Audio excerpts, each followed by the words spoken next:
What's going on, guys? Today I'll be doing my very first reaction video. Just to give you a little bit of background, Asaro here. I've been in the fitness and wellness space for the last 10 years, the last decade. All of my companies have been around the nutrition, gym, and coaching space. Macro Fuel Meal Prepping, Madhouse Gains of Time, and now Asaro Coaching. Been able to generate over $21 million in the last 10 years in this space. I am not claiming to be a dietitian, a psychologist, or any expert. I'm just giving my reaction to what we're gonna watch here today. Let's get right into it. Hi. I'm Edie. Nice to meet you. I'm an eating disorder therapist. I'm going to do my best to not use the O word because I find it pretty offensive. So I'm going to use fat-bodied as we talk. Okay. Do you understand why people find it harmful and triggering? The word obesity is offensive. Fat body isn't. Okay. Overweight and obese is literally just having too much body fat. It has nothing to do with the quality of the person. Yeah, I agree with you on We can that. agree on that. Are we going to debate the claim? Yeah, Or I just are wanted we to. Gonna, I wanted to clarify though the are we language. going to pretend like I'm a 3 and you're my mommy, telling me how to talk? Wow. Starting off right. Okay. So the claim that you're saying is that it is inherently unhealthy to live in a fat body. It's inherently unhealthy to have excess body fat, yes. Okay. Where are you getting that information from? Oh, okay. There are dozens. Really quick, how can you debate that? I mean, that should be already a fact, right? To have an excess amount of body fat, who would want that? Having an excess amount of body fat comes from the fact that you're just eating way more than you should be, moving the body less, and so your body just stores up a ridiculous amount of energy in conversion to fat, and then leads up to more complications.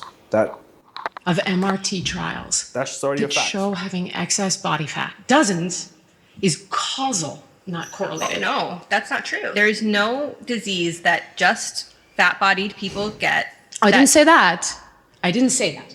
But obesity lends itself to all-cause mortality across the board. Have you heard of something called adiposopathy? Mm-hmm. Okay, so you know it means literally sick fat. And you understand how it works? Mm-hmm. Okay, tell me how it works. So it's an additional layer of fat in the stomach area. No.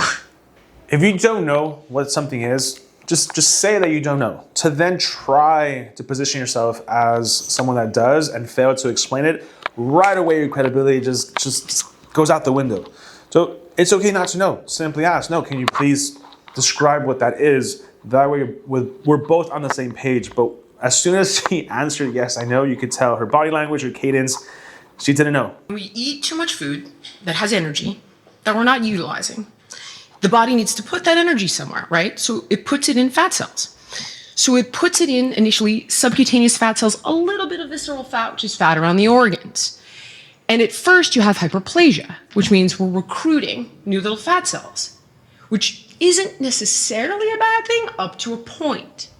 Now, the issue is that once you can no longer recruit more fat cells, right, you get hypertrophy. So the fat cells start to expand. And this is exceptionally dangerous because what ends up happening is the blood vessels get outpaced. So the fat cells can't get oxygen and they start screaming, literally. And when they do, they release cytokines, inflammatory proteins, right? I want to pause. Oh, no, of course you do want to pause. Okay. Because it's irrefutable. You don't even know what I'm talking about. So, Jillian, okay, first of all, I don't appreciate the way that you're speaking here. You called me out for just trying to understand the languaging and saying I was talking to like a 3-year-old, but I felt like I was talking to you very respectfully. You're talking to me very disrespectfully right now. Here's the thing. And I want to... Not even really talking about you the don't claim. understand it. You fundamentally didn't describe it accurately. But what I understand is that What's lipotoxicity? I don't want to talk about, I am not, okay, here, I'm going to say this straight out. I am not a medical doctor, okay? So I'm not going to talk to you about medical diagnosis because that's outside my scope and I'm fully willing, hey, I'm fully willing to be wrong. What I am here to talk to you about is the fact that people in fat bodies are irreparably harmed going into the medical system every single day because of the term, the O word. So that's what you want to litigate? Yeah. Okay, that's not the claim though. The idea that fat-bodied people are inherently unhealthy is, I believe, incorrect. You're wrong. No, I'm not There's a wrong. robust amount of data. The claim that fat people are inherently unhealthy, she's debating that that's not true. Then what is? Notice that she didn't want to even go with the original claim with obesity is not healthy, and pretending that it is puts people's lives at risk because you're overeating, you're sedimentary, so you're not moving as much. So what happens? Your body slowly increases in weight in fat cells, and that's going to lead to complications because a healthier body that's moving constantly, eating a good amount of proteins, a good amount of macros, will then give you the proper energy to do more and have less complications. What is she truly trying to, now myself, I'm having a time arguing with something that I can't even create more points to. I'm not wrong. Okay, so Because let you me can't finish look, the you thought. can't look at. Then let me finish the Let me thought. finish my thought first, Okay. please. You can't look at a person's body and tell whether or not tell their health status. So fat is an endocrine organ.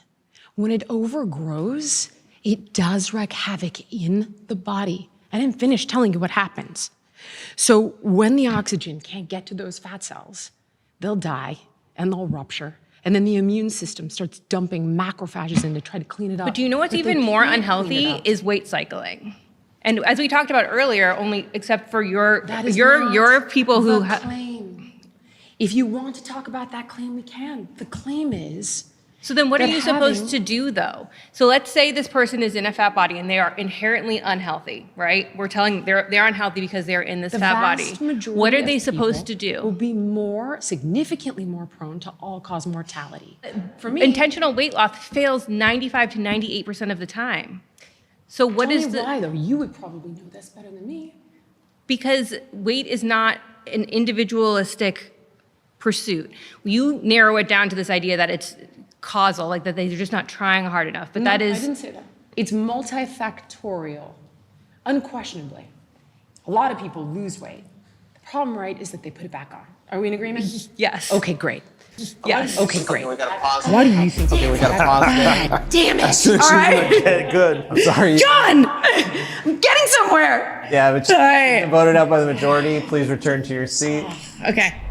I don't think any of us are pretending that we're okay with it. What I want to say here is I live with autoimmune disorders, I live with chronic illness, and I'm also neurodivergent. And this is, the body positivity movement has made it so that I can tolerate this life. I can find ways to thrive, even still. But I'm not pretending that this doesn't bother me. And by bother, I mean that it doesn't hurt to carry my weight. I'm willing to concede with you that carrying around extra weight is harder. It is. But it must be done. I don't know that I agree with you. Okay. Tell me more, please. Well, tell me why you think it must be done. Because I've worked really hard to not have She just admitted that carrying more weight is harder. She then said that she's not disagreeing with her in regards to that they're not pretending that there is an issue. I haven't watched this, but I'm curious, when she's saying that she's done a lot of things, make a change. I'm curious to see what that's going to look like. this. What does that mean? Like you beat yourself up in the gym or something? No, I don't. That's not fun. No, I'm not. I'm just trying to understand what you mean. The gym's not fun. What I mean is that The gym's not supposed to be fun. The gym is where you push your body. It's hard. It hurts. It's inconvenient. Really, people don't enjoy going to the gym because it hurts. It hurts me. It hurts. It's supposed to hurt because that's in fact what you're supposed to be doing. So it's not enjoyable. The benefits are. is that I grew up with a number of undiagnosed conditions, and even I can think back to like middle school, and I couldn't keep up when the PE teacher would make us like run laps, and I'm like, this is physically aching me, and I didn't understand why. And I didn't understand why because I grew up with a single parent, undocumented single parent. We were bound to the medical system that we had access to. I've done what I needed to do a number of times to try to lose weight. What did you try? Tell me. I've done I've worked out at the gym. I've tried to do Pilates. Even yoga hurts me. Okay, so the exercise causes you pain. The Due to exercise autoimmune causes condition. Okay, no problem. Right. I'm with you. Dieting, for example. Okay. That doesn't make any sense to me. I don't think that food makes very much sense to me in my neurodivergent brain. Okay, this is where I need to pause. By making a claim with her neurodivergent brain is saying that the way she processes information is out of your typical or out of your logical sense. She's saying that food doesn't make sense to her or dieting doesn't make sense to her, but that's exactly what the problem is. An excess amount of food that you're bringing into your body without an actual energy expenditure, working out, cardio, moving the body, then all you're simply doing is creating a bigger and bigger reserve tank of energy, meaning bigger and bigger body. It's not complicated to understand that, but it's not convenient for her to understand that because then that means that she'll have to diet. And diet simply means that you make better choices when it comes to the food, whether the selection or the quantities of the food. But notice how she didn't want to take accountability for her own actions because she said, no, it doesn't make sense to me. Because it doesn't make sense to me, I'm not going to take the time to understand it, make better choices, and thus diet. This is where mechanistic can she eating change? actually helps people who are neurodivergent, and the research supports that Okay. because it doesn't have to make sense to you. Okay. In other words, it's like you eat on these schedules and you eat these foods and you eat this much, hence the concept, right, of Hard mechanistic. pass. I don't like that. I understand that you don't like it, but you'll have to decide which you don't like more. Carrying the weight or the mechanistic eating? Because Perfect. You have to decide what don't you enjoy or like more, having the fat body or the dieting. Because when it comes down to it, no one, not even myself, none of my thousands of clients, the thousands of people that we've helped throughout the years, when you ask them, do you like eating egg whites and oatmeal?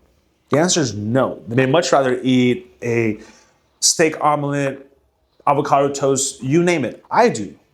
But understanding that there's a cost, a price that comes with it because that option has way more calories, in which then I introduce way more calories, and then my body, my energy, my lifestyle will reflect that.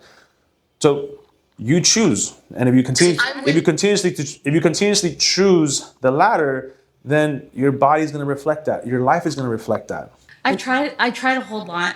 There's a lot of other things to be concerned about. I'm also a social worker. I work with youth. There are a lot of. Let's go back to. What does that have to do with Yes. the topic? I'm saying for me, right? There are many things that I'm more concerned about than my weight. There it is. That is the root of the problem.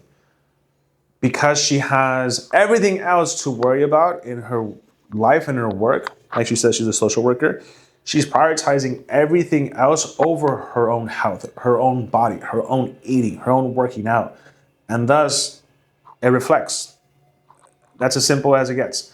I tell every single one of my new clients, the first thing that we need to focus is your priorities. You need to have a cup. You need to then be able to fill that cup with better choices, prioritization of your health, your time, your mental health. And that all comes with you prioritizing you. If you don't do that, like she said, there's other things that are important, then you're never going to see the value in better choices. People online who are telling you that the body positivity movement, or I prefer body liberation, body justice, body acceptance, body blah, all the good shit that we like, actually increases their health, then I don't understand your debate. Like, what are you debating if the fat people are telling you it makes their life better?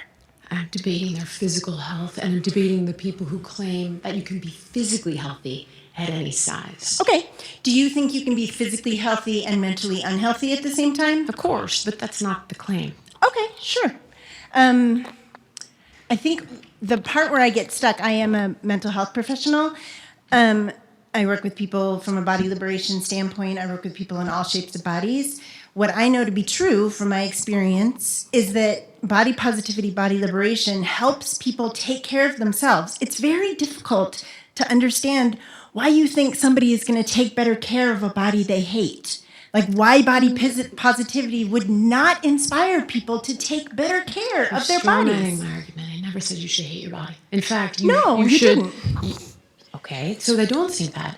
What I think is that there are people in the movement Yeah. who have co-opted healthy at any size, and it went from access to healthcare Okay. to quite literally meaning for them that you can be healthy at any size, and that's not true.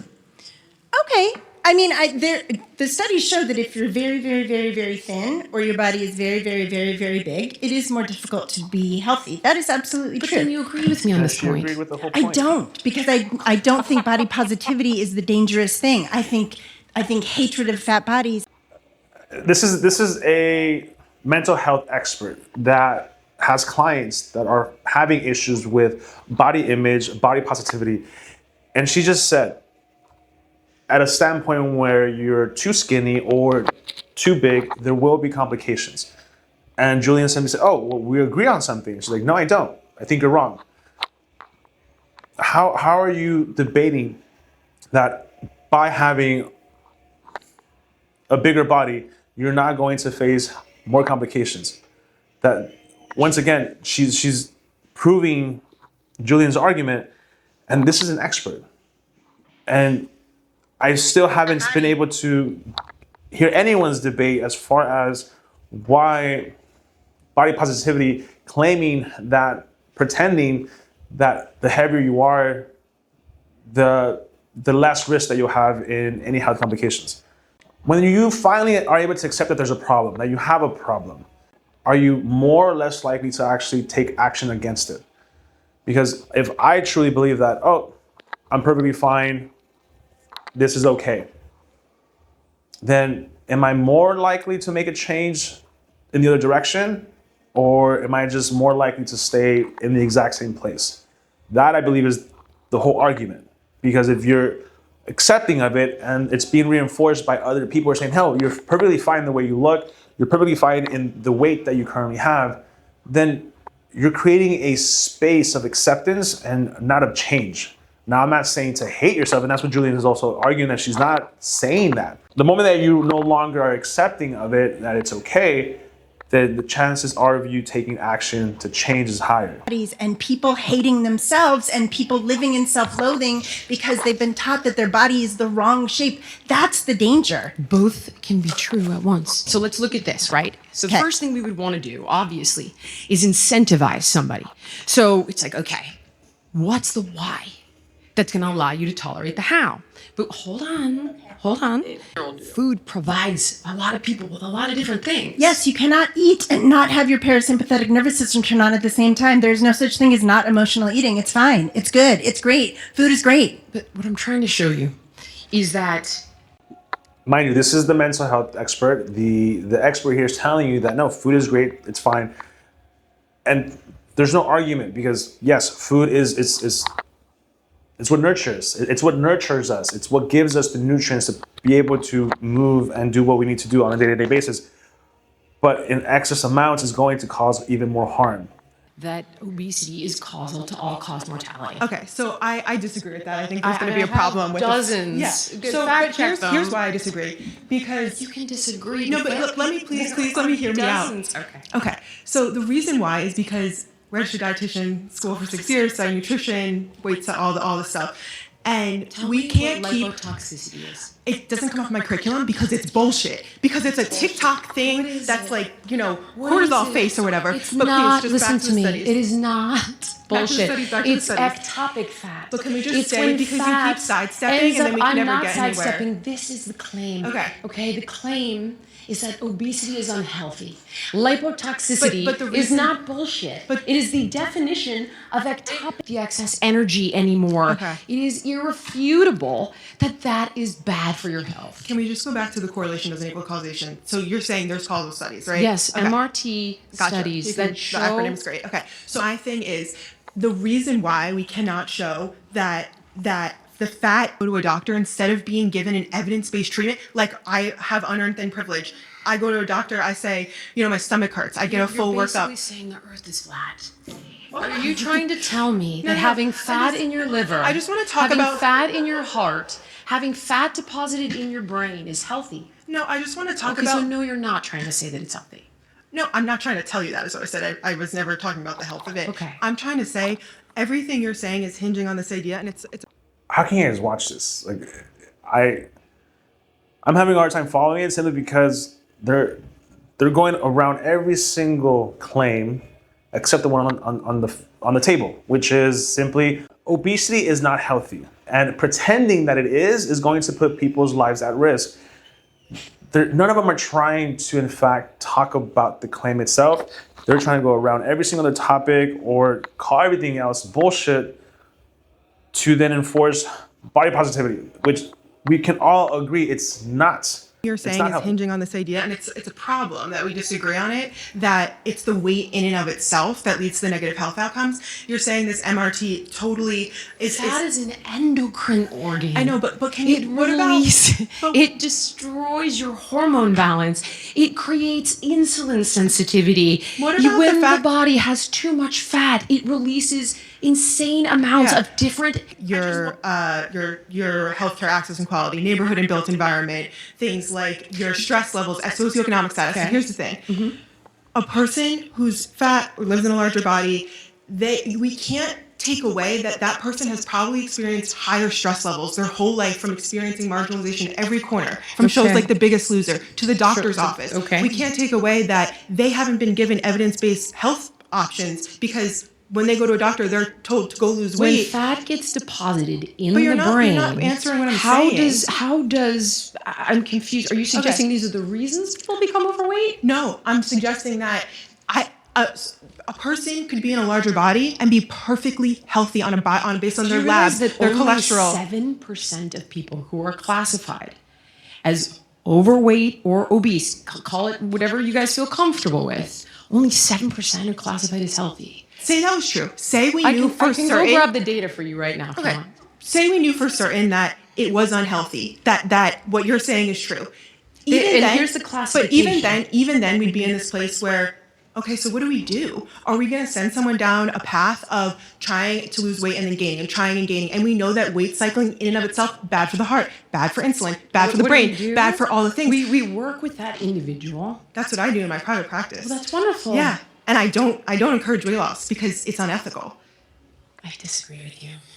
And what's This is a professional that is helping clients overcome self-image, self-identity, and the main topic, the main issue is their weights.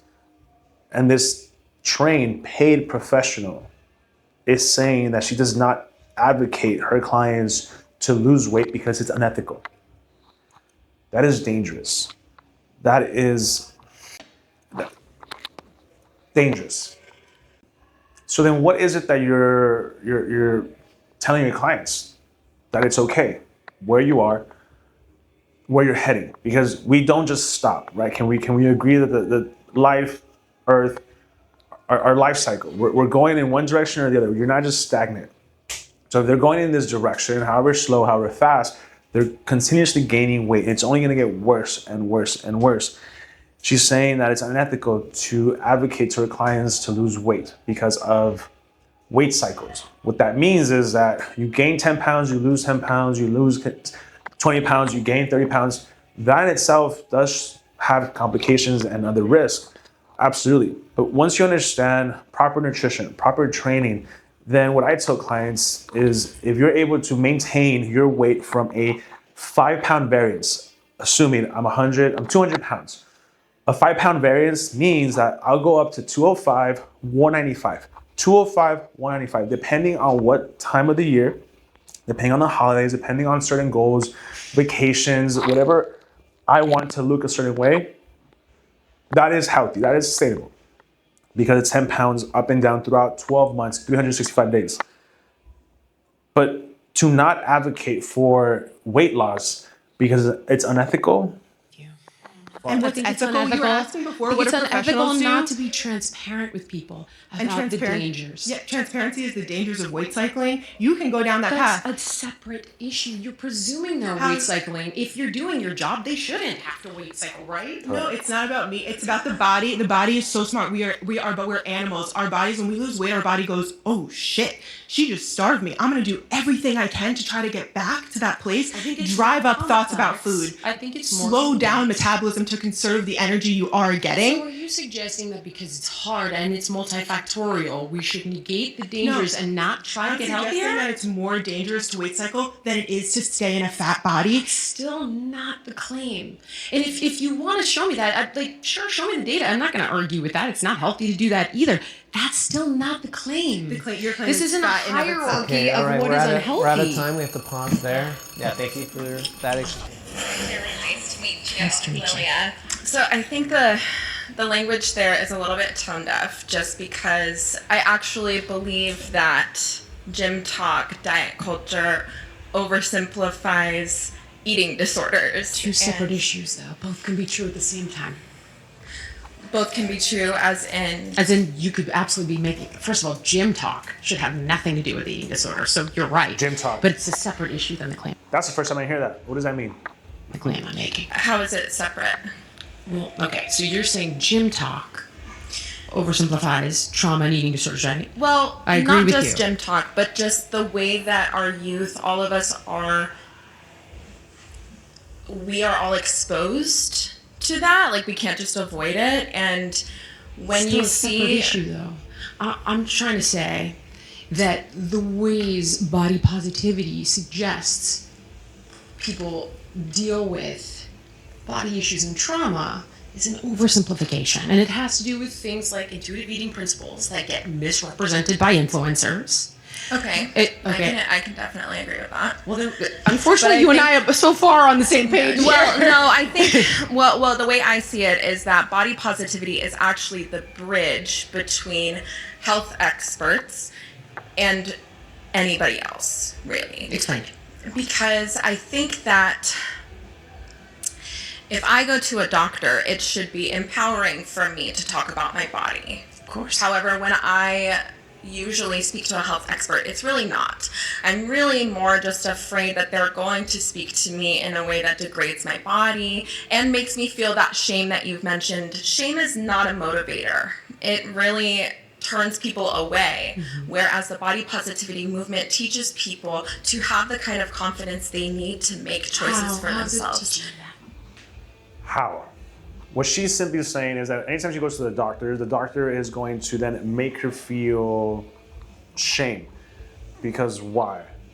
Because the doctor, he or she's going to look at your weight, your height, your age, and see that you're 100 pounds overweight, considered obese. When she sees that, is going to give you recommendations of weight loss. That is then bad. I thought doctors are supposed to give us prognosis based on what they're seeing, whether the labs, the tests, by simply seeing a scale, height, and what you should be based on studies of multiple numbers of different actual experiments, again, studies, then that's how you're classified, whether you're healthy body, obese. So how is that going to then be shameful to you? Because the doctor's telling you that you have a problem? When you look at yourself in the mirror and you tell yourself, I'm ugly, I'm fat, I'm gross, I don't deserve to be, alive. Like, some people get to that extent, right? I understand. When you do that to yourself, that is not going to motivate you to then go make the choice. I agree with that. If you look at yourself in the mirror and you tell yourself how ugly, how fat, how disgusting you are, that's not going to be the motivator. What should be the motivator is what next? What needs to happen next for me to change that? This whole interview, this whole debate is summed into the fact that when you've looked at yourself in the mirror and you've told yourself, I am not happy with what I see, body positivity is telling you and reinforcing, no, you are perfect the way that you are. Whereas I guess the opposite, the opposition would be, no, you're not perfect the way you are, because you're clearly feeling some type of way about your weights. Thus, do something about it. The other three individuals that came up have simply argued that no, working out, dieting is difficult. It's hard. Yes, yes, it is. Everything in life sums down to the things that you don't want to do.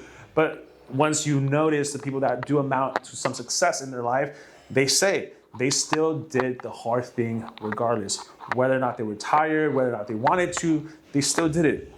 Coming down to discipline. Go make the choices that I think we all know are healthy for us. Totally agree. Which doesn't. Then what's the next step, though, dude? The next step. I think that's what we're here Just to, looking in to the speak mirror about. and I saying, think that's actually, I'm healed. So that's not what body positivity. That's not what body positivity is. Body positivity is promoting the healing of said wounds. How? By This is where I'm finding. telling you, it's an oversimplification. It's not though. Tell me because how. you're- Because How by is it telling- going to heal you? By By telling looking people in the that- mirror and by saying, I looking in no the longer mirror think and so? saying these shameful things to yourself, you already know that it degrades you, and you're not going to want to do the things that most So then people. what comes after deciding not to beat yourself up? We're both on the same should- page there. Now I get think below we're- the tip of we're your seeing iceberg. different perspectives of the same page, right? And that's why I do believe that body positivity is the bridge that we all need. Tell me in order- what comes after. The moment you decide you're not going to say that shit in the mirror anymore, then what? Then I should be able to consult health experts that are also body positive towards my body. No one's saying not Instead- to. Okay, so tell us who the health experts are that are body positive. Because if I should be able to go to a doctor Define or what you want when you say body positive. What kind of health expert are you looking for? I know a million doctors, and all of them would love to help somebody.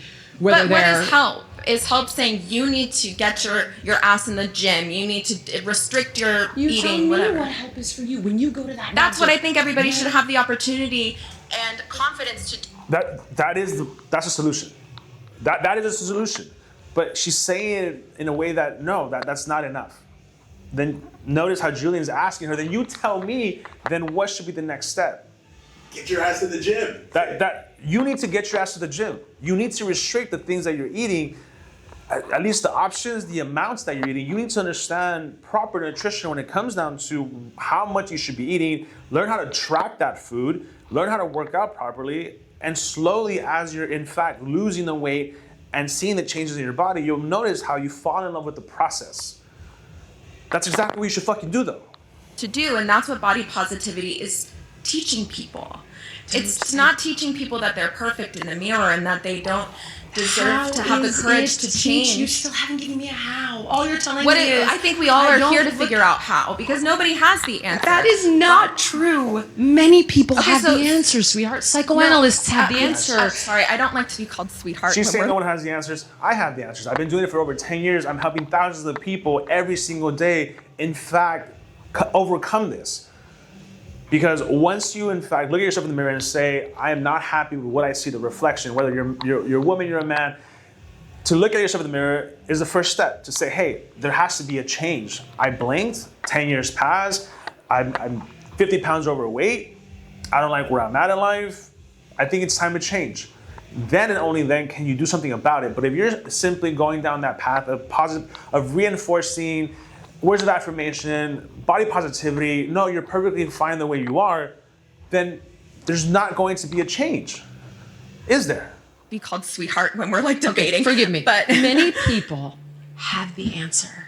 And okay, they're so but you believe you psychoanalysts have the who answer, specialize and in you this. believe that I believe- somehow body positivity is not involved in bettering yourself.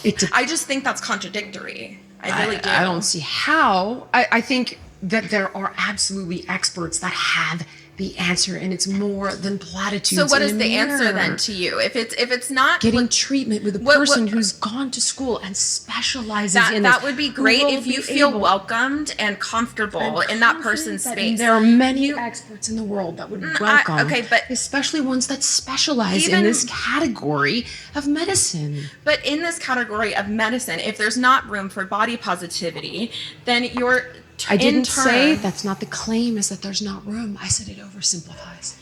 it There's room. oversimplifies. It Are you saying oversimplifies. it oversimplifies people's trauma? No, I'm telling you, it oversimplifies the complexity and the depth of these types of disorders, whether it's anorexia, whether it's bulimia, whether it's binge eating disorder, whether somebody is eating, and Summer was not referring to you, somebody is eating because, let's say, they were molested. And now But you bringing up somebody's like eating because they were molested. I mean, most people, that's not why like necessarily people are eating. But that's what the claim is about. It is But- about the fact that people who have disordered eating and trauma, I think the body positivity movement, with things like intuitive eating specifically, oversimplify and can actually give bad advice. But the fundamentals Okay, of the pause. You've been voted out by the majority. Thank you. Please It was nice return to to your seat.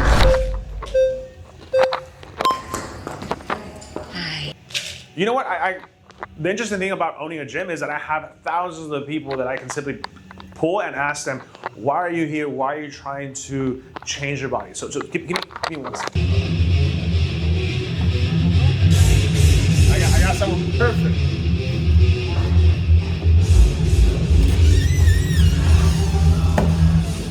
Come on in real quick. All right, I'm doing a reaction video in regards to the human body, people wanting to make changes in their life. Introduce yourself really quick to the camera. Can you see him? Yeah. So it's recording already? It's already recording, yeah. All right. Name? My name is George Rosales. George, when you have an interesting story because you've lost some significant weight. I'm down 195 pounds. 195 pounds. What's the heaviest that you were? 410.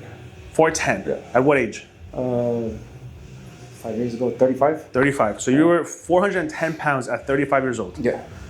At what age did you notice that you had a weight problem? I knew all along. Okay. I've been a big kid since I was small. What age? What age did you notice that you had the realization of, okay, I'm big? I want to say a couple years after high school. So about 19, 20. 19, 20. Yeah. You looked around other kids and you're like, man, I'm twice your size. Yeah, because in high school, the weight was worth it for me. The weight was worth it for me. Sports? Sports. I played certain position? full back defensive line. Full back defensive line. Yeah. Played. I got you.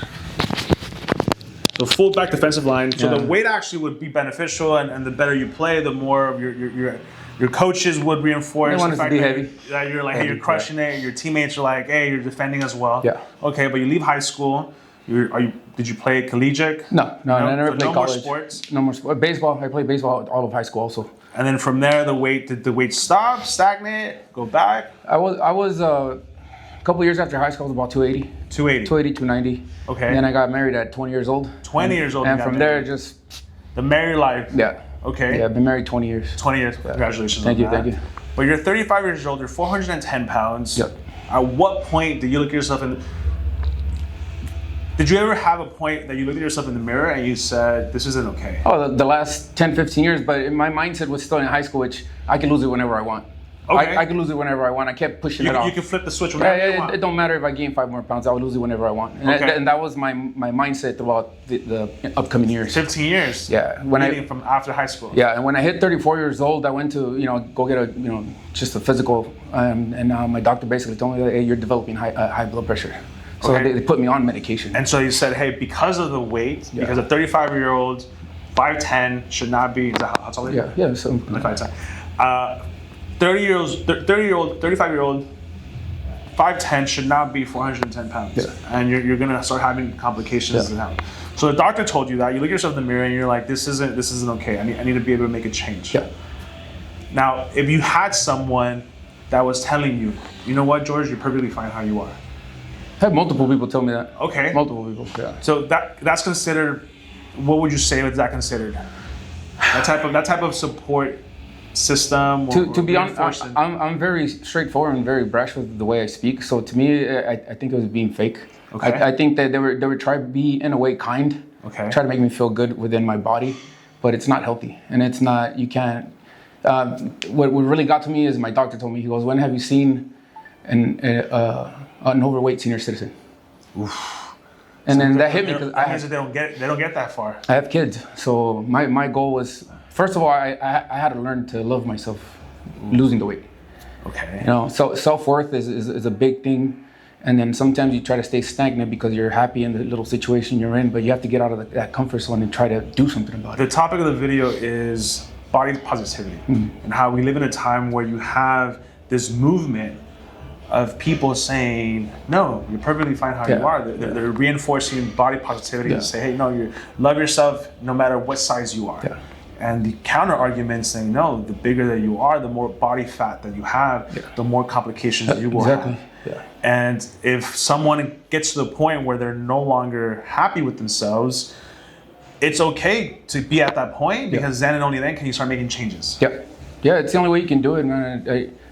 You know, a lot of people told me that I was fine the way I was, that there wasn't no need, that, you know, I played baseball throughout. I just barely stopped playing baseball last year, and, you know, the guys on the team would tell me, hey, dude, you're fast for being big. But the thing is that, you know, that doesn't do anything. You know, just being fast or being athletic just because you're big doesn't mean anything. If you're not healthy, there's no point in it, you know? Yeah. So what would you tell someone that, in fact, was in your shoes at 410 pounds, that perhaps they have people, like you said, that are perhaps somewhat fake and trying to make you feel better, that they're in that same position that you were, 35 years old, 410 pounds, overweight? What would be your words of advice? My advice would be to be relentless in trying to change. Okay. Don't give up. And the thing is, a lot of people are going to try to keep you where you're at.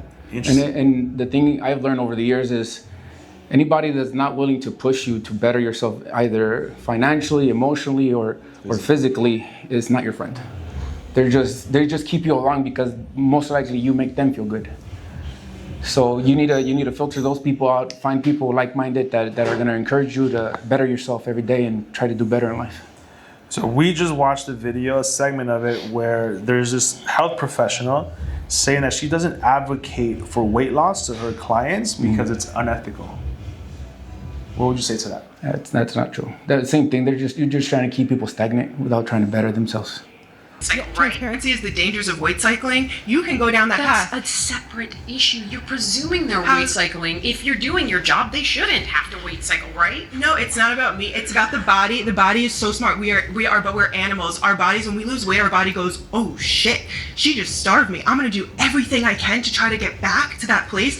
Drive up thoughts about food. I think it's slow down metabolism to conserve the energy you are getting. So are you suggesting that because it's hard and it's multifactorial, we should negate the dangers and not try to get healthier? I'm suggesting that it's more dangerous to weight cycle than it is to stay in a fat body. It's still not the claim. And if you want to show me that, sure, show me the data. I'm not going to argue with that. It's not healthy to do that either. That's still not the claim. Your claim this isn't a hierarchy of what is unhealthy. I disagree. That's crazy. So you have these, not only psychiatrists, you have these mental health professionals, you have people like that are in fact licensed and they're getting paid to sit down with someone and say the opposite, to say, you know what, I'm not going to encourage you to weight loss because there's more complications. Your body's going to fight you with your metabolism if you want to lose weight. Yeah, no, it's crazy. That's crazy. I think that mindset is exactly what I was talking about when it comes to the weight losses. People care more about the emotional side of things. I want to make you happy, so stay how you are. Be happy. And the thing is that creates all kind of eating disorders, and it creates other things mentally, depression, anxiety, and stuff like that. And trying to better yourself, there's nothing wrong with that. And interesting thing that you're talking about happiness, right? Yeah. Working out hurts. Yeah. It's inconvenient. Running, huffing and puffing, the body is aching, you're sore. Are we happy in that moment? To be honest, now it is. Now it is actually. But understanding that through that process, like you're going through it, you're aching, you're sore. It's hard to even get out of bed because the body's, you just went through a brutal workout. It's not necessarily happiness. But it's gotten to the point where it's no longer about happiness. Yeah. Now, did you fall in love with the journey now, with the process of how you feel? Yeah. bettering of yourself. Yeah, exactly. You know that you're here because you start to enjoy the fruits of your labor. You know, look, so a lot of people that are smaller in size don't understand this. Being big, you have to go in the big and tall section. You know, oh, you know what? You got that dope shirt. Oh, let me go look for the size. Oh, there's not there. Right. You know, can't go into any high designer stores and find the right size. Having to ask for a seatbelt extension in an airplane. You know, can't park in between cars because your door won't open and you don't fit. So little things that thinner people don't take into consideration is a big thing for bigger people. Yeah. You know, and it wasn't even the weight loss for me. It was noticing that, oh, you know what? I can go into the store and pull any shirt I want. You know, anything off the rack. Yeah, I can go. You know, I can scoot between people and not have an issue. You know, I'm in an airplane. When I was bigger, I travel for work. I do sales calls, and when I would travel, the whole time I was in the airplane, I would have to sit, close legs, and with my hands tucked in like this because I didn't want to bother other people. You didn't want to inconvenience. You know, so I was constantly self-conscious, having to pull your shirt all the time forward because you don't want to show the gut and stuff like that. So it's a lot of smaller things, emotional things, psychological things that affect you that smaller people sometimes don't take into consideration. But you got yourself there. Yeah, it was my fault 100%. Your choices. The thing nowadays is that nobody wants accountability. Accountability. Yeah, nobody wants accountability. Everybody wants to blame everything else. You know, I know there is eating disorders. I know psychologically, sometimes people eat because they're stressed, depressed, whatever the situation may be. But with the right people around you and with the right mindset, you can change anything. Man, well, one, congratulations losing. I mean, the amount of weight that you lost, that is life changing. Yeah. And you've done it because you have kids, you're married, and you said enough is enough. And looking at yourself in the mirror at one point and said, you know what, I'm not okay. Yeah. I need to do something different about it. And look at you now, in shape. Yeah. I'm trying. Every day it gets better. Every day you're trying. Yeah. I've been on a diet since I was like 6. You've talked a lot about trauma, being molested, parents, this and that. Yes. I've heard of someone mention the BMI. I've heard people use the word obese. Okay. So what is your thought on this oversimplification? I think actually the medical industry and a lot of health professionals have oversimplified. I'm sorry if that's happened to you. I think you're seeing the wrong people. I know a lot of really good people. But that's also privilege. Of course you know a lot of good people. You're a rich white woman who's been on television. And I would love to know, you know, somebody mentioned the show. Books. Totally. I could read a book.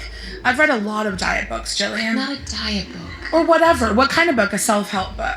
Well, I mean, if you're struggling with an eating disorder and you're telling me I have no access to well, how do I know expert, if I'm struggling with an eating disorder? Where does genetics play into all of this? Do you want to take on genetics? We can. Go ahead. Are you a scientist? Do you think you have to be a scientist to understand? No, but I haven't heard work? one comment about where do genetics play in. That's not the claim. If you want to get into thinking that it was genetics. No, it's excuses. To me, it's excuses. You know, well, some people take longer to lose the weight than others. Yes, of course. You know, but it's like I said, it's all a mindset. It's all the right thinking and the right positivity and having the right people around you and finally deciding for yourself that you're the one that wants to do the change and change that lifestyle. And it's not the diet, like she said, it's a lifestyle change for the rest of your life. It has to come from a lifestyle change. But notice how she comes off very much just blaming the world, not having the resources, being on a diet since she was 6 years old. I guarantee that's not the case. And if it was, it's her version of a diet. And like I said, her version, because she didn't follow the actual typical recommendations of whether or not, how much to eat, when to eat, how to work out, when not to work out. And she made it very much about, privilege, the resources. And the whole resources part for me that's my favorite one. The one where they say, well, eating dirty is cheaper than eating healthy. That's not true. That's not true. If you source the right places and get the right food, the meals come out to. But it has to be, there has to be effort. Yeah. There has to be effort, and people want things without the effort. Pulling around the corner in McDonald's and getting a McDouble or whatever it is, and then just passing through is convenience. It's the convenience aspect. They want the easiest way out. Yeah. Living a healthier lifestyle. They're both hard. Yeah. Being the weight that you were, I mean, it was hard. Yeah.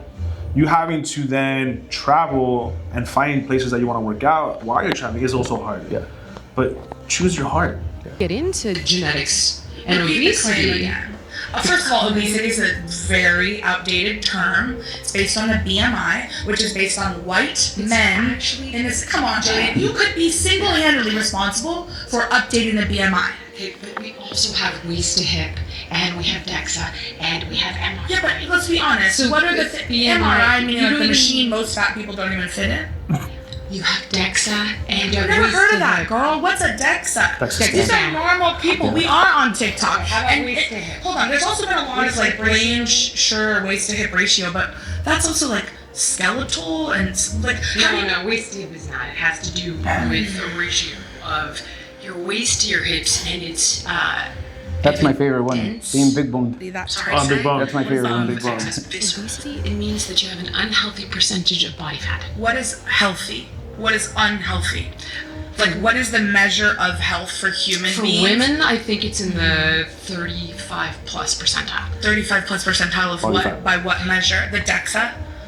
35% of your body weight being comprised of body fat. The thing that I think is most interesting is that you didn't get to earlier. You didn't ask me earlier. Well, I haven't gotten there. Is no, with someone else. You said, because I'm seeing a very different person than from who we've seen on television. And I think there's been a lot of blame shifting to influencers and TikTok. And the reality is, girl, that's where we're all getting our info now. I've never seen a full episode of The Biggest Loser because my parents told me to watch it and I said, all the way off. Right, but you have no rage at your parents whatsoever, right? Oh, well, I'm not fat because of age of my all the way parents. off? That doesn't sound like a primary wound telling your parents to all the way But off. the Is that primary- not evidence of what I'm saying? Totally. Primary wound plus genetics plus whatever choices I make. Interesting enough, her parents told her, hey, watch this because you're having, I guarantee she was having issues with her weight based on what she was eating, right? What she was not doing, and her body was reflecting. Her parents not being the medical experts, not having the words to be able to communicate, hey, Mika, or hey, you know what? Like, you're not supposed to be this weight at this age. Yeah. And when she saw The Biggest Loser, she then identified like, oh, they're calling me fat, or I'm on that route. I don't want to watch that. Fuck you, parents. Like, even how she's communicating about her parents is you can unfortunate. tell. You can tell that she's just blaming everybody except herself. You know, and then, like I said, it's accountability. Nobody wants it. Accountability. Yeah. But you overcame that, and you're looking how you're looking. What resources were available to you when you, in fact, said, "Hey, you know what? I need to make this change." What did you start reading?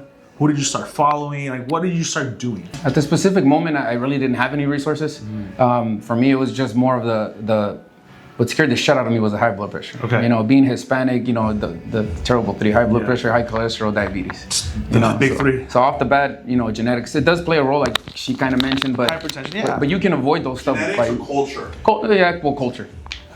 I The think thing is, culture is heavy. genetics, if you do have some type of hereditary predispositions, because, for instance, I have my on my dad's side, there's a predisposition to have high blood pressure. We had 2 passes with heart attacks because of high blood pressure. So there's medication being taken, prescribed because not necessarily of weight, but simply having predispositions of it. Then that was the same thing with my family. Diabetes was for us, and then I've had 2 aunts pass away from diabetes. So imagine that for me with my high blood pressure predispositions, with my genetic code.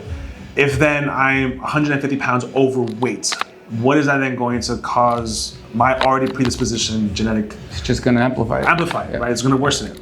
But anyways, going back to it, when you made that decision, you were lacking certain resources, right? You had some cultural challenges also because of family, friends.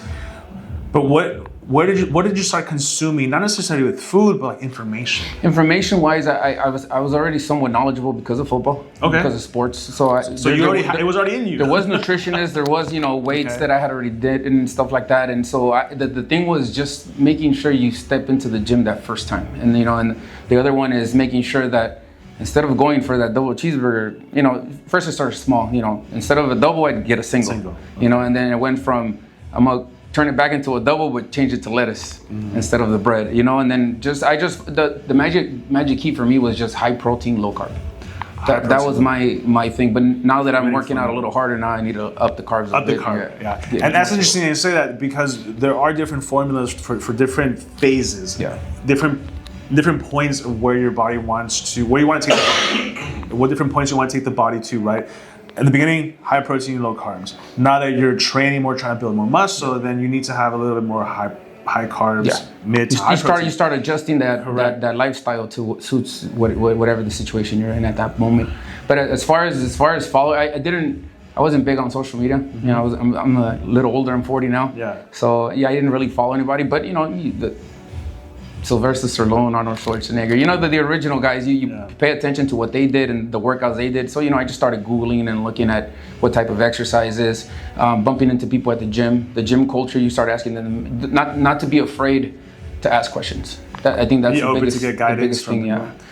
And the thing is, a lot of people are worried that they're looking at you. No, nobody cares. Everybody's in their own world. Everybody's trying to do their own thing, trying to fight their own demons. And the thing is that everyone's saying the same thing when they walk through that door. Yeah. Everyone's looking at me. And the thing is, nobody is. You need to overcome that. Get over yourself. Yeah.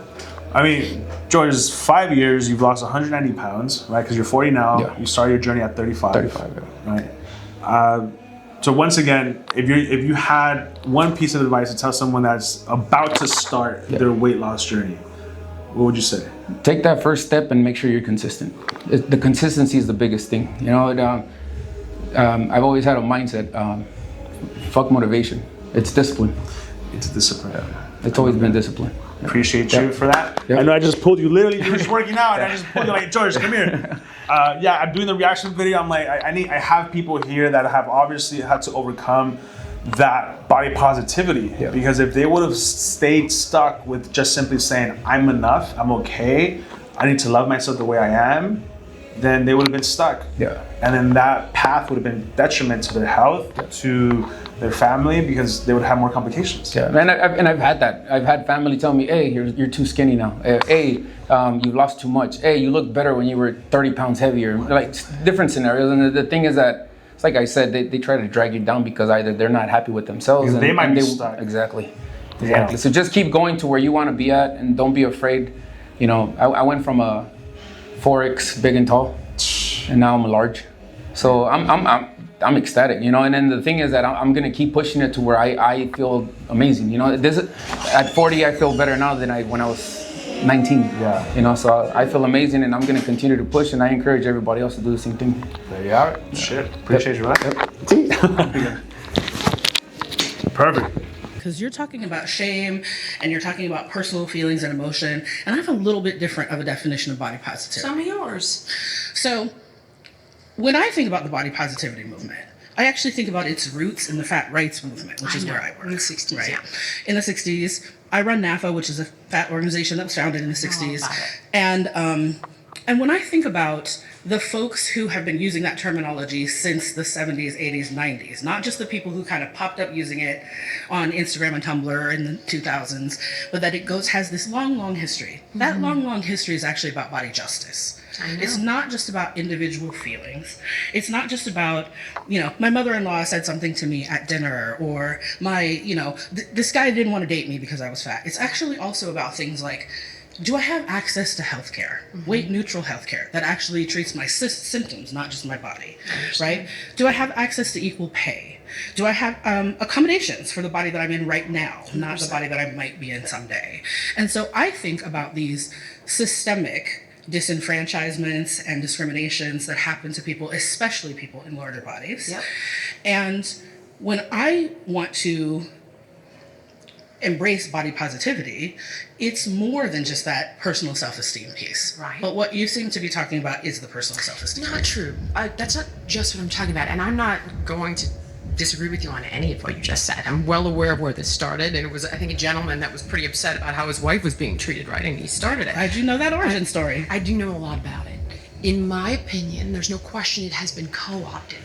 And when the vast majority of your TikTok influencers don't know the origin of your story, and those messages are communicated in 15-second memes, then you own meme consequences. And that's where I take umbrage with it. And it's become this amalgamation of rolling up different movements along the decades. So we can't be like, well, we're gonna carve out the part that's the rights piece, and don't look over here. I look at it in its entirety, and there are parts of it that I take umbrage with.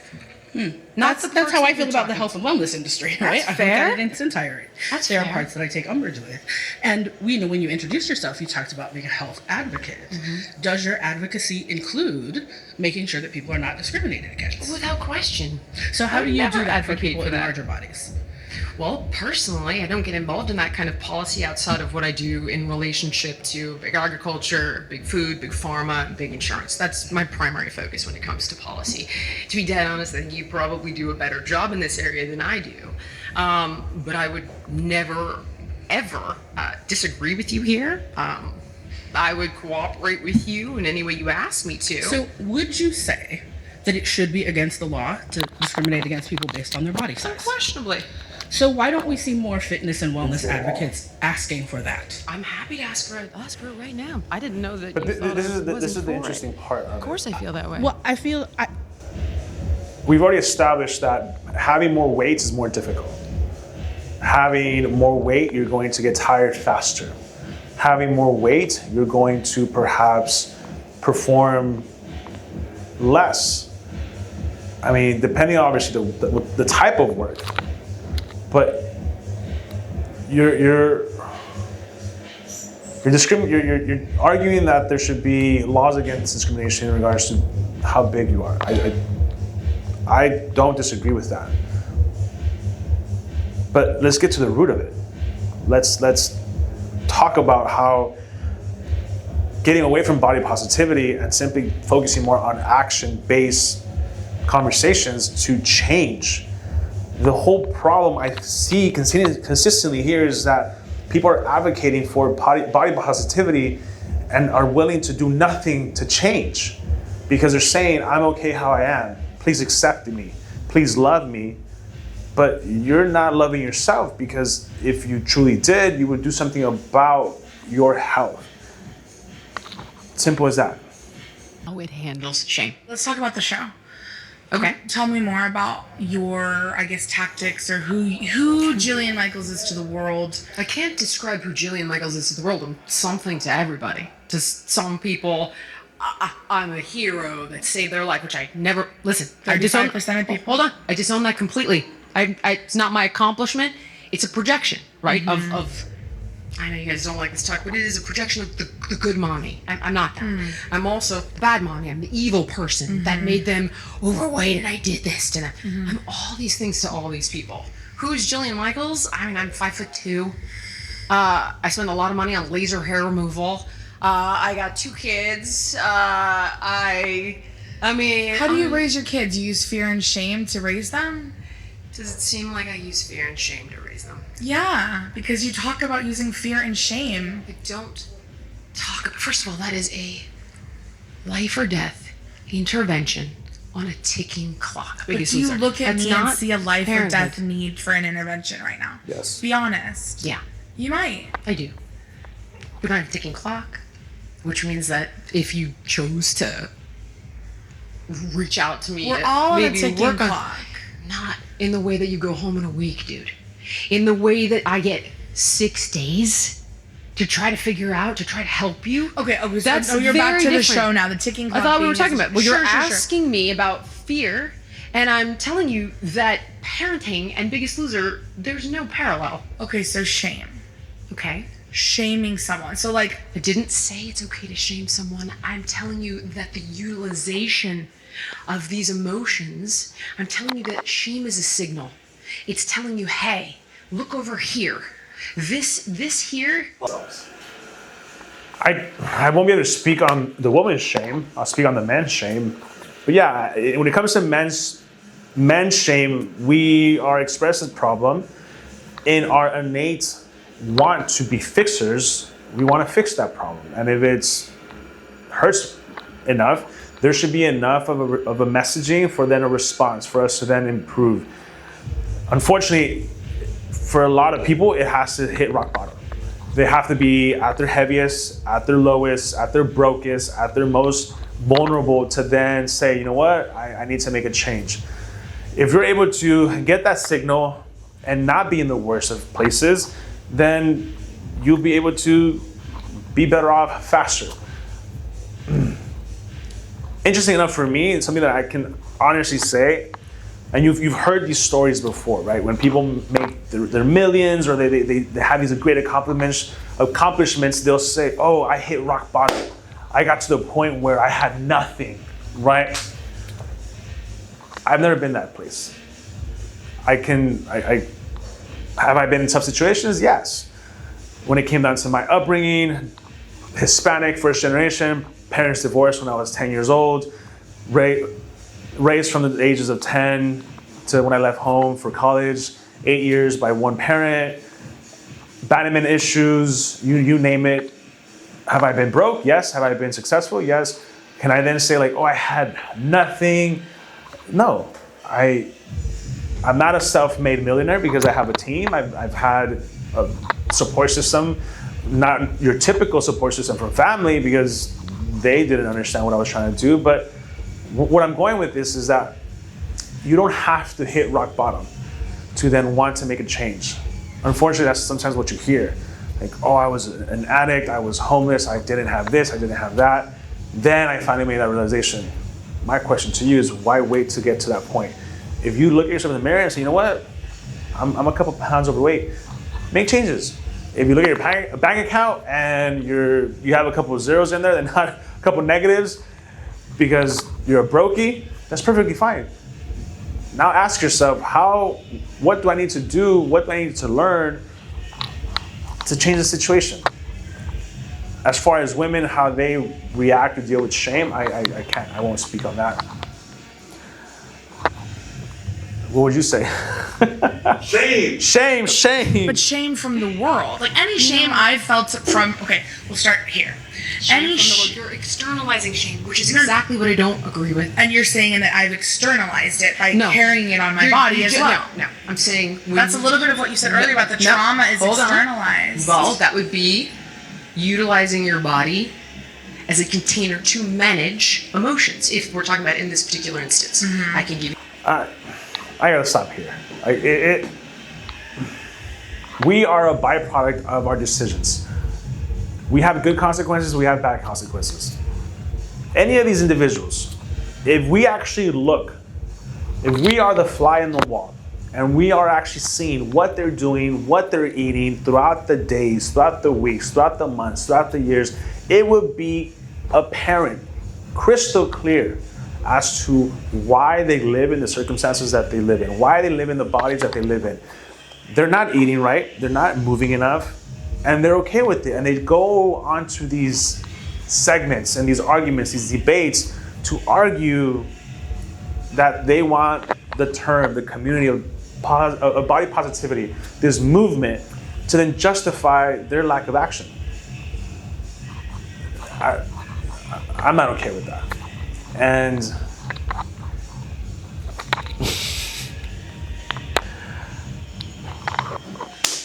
it's dangerous, is down, it's just wrong. And I go to these schools, I have these seminars with kids in middle school, in high school, in colleges, and I see them getting bigger and heavier every single year. That is truly the pandemic. COVID was not the pandemic. Child obesity, the lack of education, the lack of resources, the lack of attention from it comes to parents. If you have a child that's 5 to 10 years old and they're 20, 30 pounds obese, overweight, that is not the child's fault. That is your fault. And it's easy for me to say I'm not a parent yet, but I have tons of young kids that I've helped over the years, a lot of my staff, by teaching them the difference between proper nutrition and the actual cravings, the wants, giving them visual explanations, giving them the tools of my fitness power, understanding the superpower that I tell everyone that I come in contact of macros. Once you have that superpower, you will control your body for the rest of your life. Having the right tools, you will have a better result. A lot of people don't want to educate themselves. They want to justify their lack of, and then they spread that by creating forums and communities to then feel better about themselves. That's not okay. If you want more information, the resources, the tools, the know-how, there's a link below, the Asaro Rebuild community. It's completely free, where I give you all of it for free. That way you have a know-how on how to make better changes when it comes to these topics. Other than that, guys, take full control of your body. Stop blaming other people. Stop justifying your lack of action. I can't watch any of that. I'm done. Jeez.